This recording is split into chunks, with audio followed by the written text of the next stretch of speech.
I'm Laura Vitale, and on this episode of Laura in the Kitchen, I want to share with you a recipe for my soba noodle salad. Now, there are tons of variations of this recipe out there. This is personally kind of what I gravitate towards, sort of the ingredients I usually make my salad with. Yeah, I'm really excited to share it with you. I know from my soba noodle soup, a lot of you have been requesting more recipes using soba noodles or buckwheat noodles. So here's another one. Let me take you over the ingredients so we can get started. I've got some sugar snap peas that I've just kind of run my knife through them to cut them in bite-sized pieces, some bell pepper, scallions, cilantro, mint. I've got garlic, ginger, jalapeno, lime, carrot, pinch of sugar. I've got some soy sauce with just a small little dash of sesame oil in there. I also have got some rice wine vinegar. I've got some canola oil. You could use vegetable oil or any flavorless oil. And of course, your buckwheat noodles. Now, I've got some water here coming up to a boil. It's not there yet. You could make this recipe using spaghetti if you wanted to.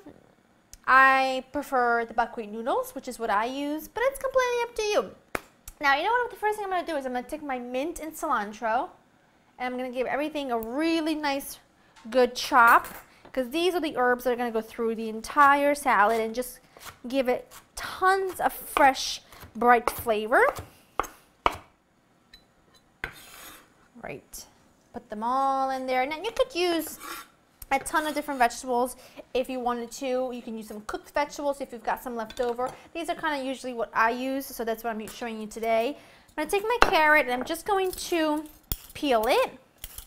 And then, whoops, I'm not going to use a whole carrot, otherwise it would be a little bit too much.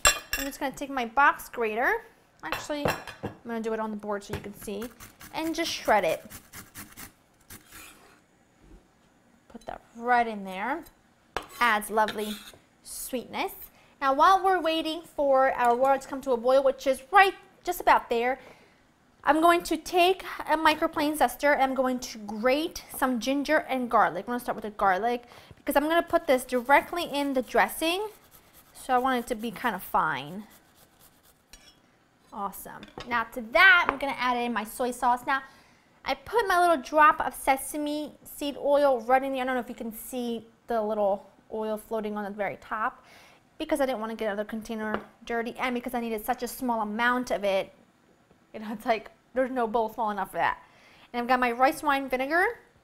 And to that, I'm going to add in a pinch of sugar just to kind of balance everything out from the vinegar and the lime juice that I'm going to put in here. I'm going to put in about a tablespoon of lime juice. It sounds a bit odd, but really it's a wonderful, wonderful dressing. And in this recipe, if you wanted to, you could add some cooked chicken, cooked prawns like shrimp, cooked calamari. I mean, it would be delicious, absolutely delicious if you had some left over. I mean, why not?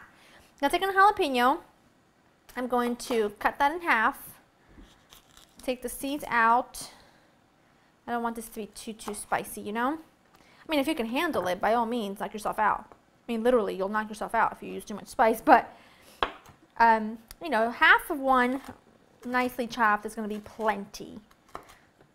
Now, I'm not going to salt this because the soy sauce is salty, so that kind of is acting like our seasoning.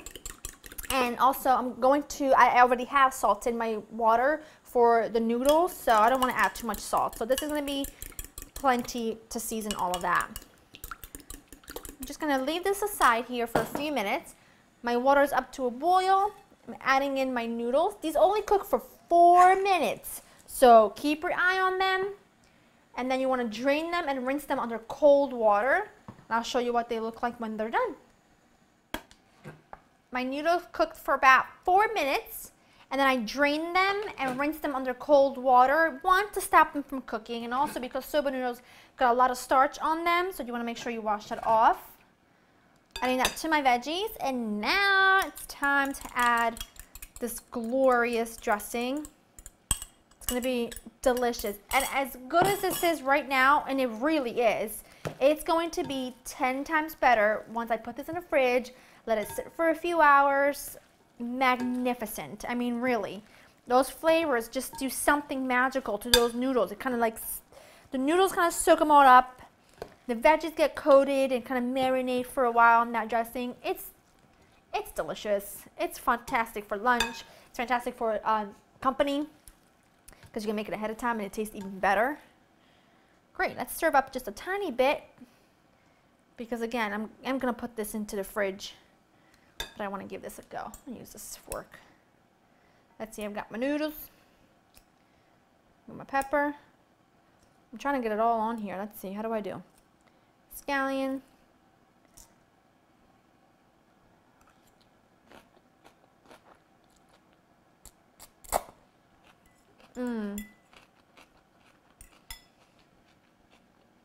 That dressing is out of balance.